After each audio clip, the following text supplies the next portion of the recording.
ನಮಸ್ಕಾರ, ನನ್ನ ಚಾನಲ್ ವೀಕ್ಷಕರಿಗೆ ಸ್ವಾಗತ.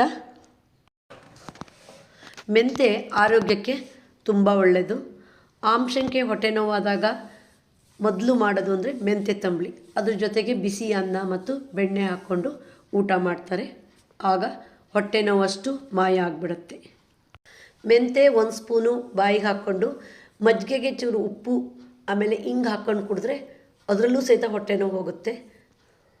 ಮೆಂತೆ ಹುರಿದು ತಂಬಳಿ ಮಾಡಿದ್ದೀನಿ, ಮೊಳಕೆ ಬರೆಸಿದ ಕಾಳಿನ ತಂಬಳಿ ಮಾಡಿದ್ದೀನಿ, ಅದೆಲ್ಲ ವಿಡಿಯೋ ಹಾಕಿದ್ದೀನಿ. ಈಗ ಮೆಂತೆ ನೆನೆಸಿದ ಕಾಳಿನ ತಂಬಳಿ ಮಾಡಿ ತೋರಿಸ್ತೀನಿ. ಬನ್ನಿ ತಂಬಳಿ ಮಾಡೋಣ. 1 ಸ್ಪೂನು ಮೆಂತೆ ಕಾಳನ್ನು ನಾನು ಹಿಂದಿನ ದಿನ ರಾತ್ರಿ ನೆನೆಸಿಟ್ಟಿದ್ದೆ. ಈಗ ಅದನ್ನು ಬಸಿ ಹಾಕಿಟ್ಟುಕೊಂಡಿದ್ದೀನಿ. ಮಿಕ್ಸಿ ಜಾರಿಗೆ 3 ಸ್ಪೂನಷ್ಟು ಕಾಯಿ ಹೂವು ಹಾಕ್ತೀನಿ.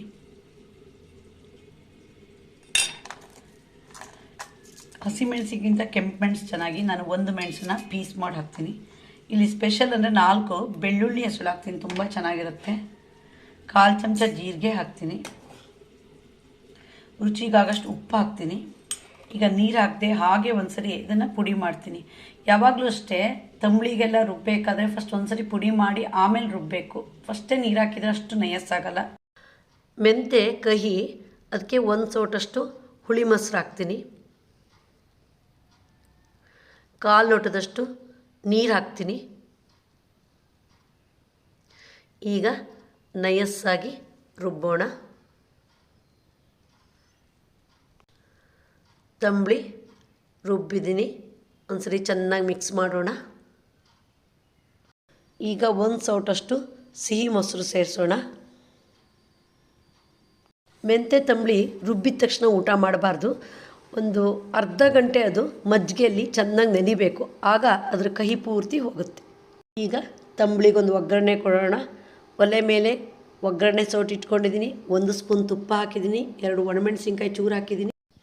ಮೆಂತೆ ತಂಬಳಿಗೆ ಸಾಮಾನ್ಯವಾಗಿ ಹಿಂಗೆ ಹಾಕ್ತೀವಿ. ಬೆಳ್ಳುಳ್ಳಿ ಹಾಕಿರೋದ್ರಿಂದ ನಾನು ಇದನ್ನು ಹಿಂಗೆ ಹಾಕೋಲ್ಲ. ಅರ್ಧ ಸ್ಪೂನು ಜೀರಿಗೆ ಹಾಕ್ತೀನಿ. ಈಗ ಸಾಸಿವೆ ಕಾಳು ಹಾಕೋಣ. ಒಗ್ಗರಣೆ ಆಯಿತು.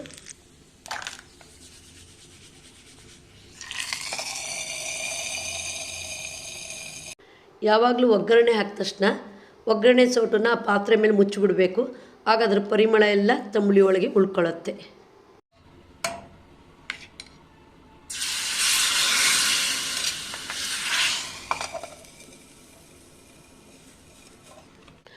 ನೋಡಿದ್ರಲ್ಲ, ಮೆಂತೆ ನೆನೆಸಿದ ಕಾಳನ್ನು ತಂಬಳಿ ಹೇಗೆ ಮಾಡೋದು ಅಂತ. ಆರೋಗ್ಯಕ್ಕೆ ತುಂಬ ಒಳ್ಳೆಯದು, ತುಂಬ ರುಚಿಯಾಗಿರುತ್ತೆ. ನೀವು ಒಮ್ಮೆ ಟ್ರೈ ಮಾಡಿ ಇದರ ರುಚಿಯನ್ನು ಸವಿಯಿರಿ. ನಿಮಗೆ ಈ ವಿಡಿಯೋ ಇಷ್ಟ ಆದರೆ ಲೈಕ್ ಮಾಡಿ, ಶೇರ್ ಮಾಡಿ, ಕಮೆಂಟ್ ಬಾಕ್ಸಲ್ಲಿ ಕಮೆಂಟ್ ಹಾಕಿ, ಸಬ್ಸ್ಕ್ರೈಬ್ ಮಾಡಿ. ಧನ್ಯವಾದಗಳು.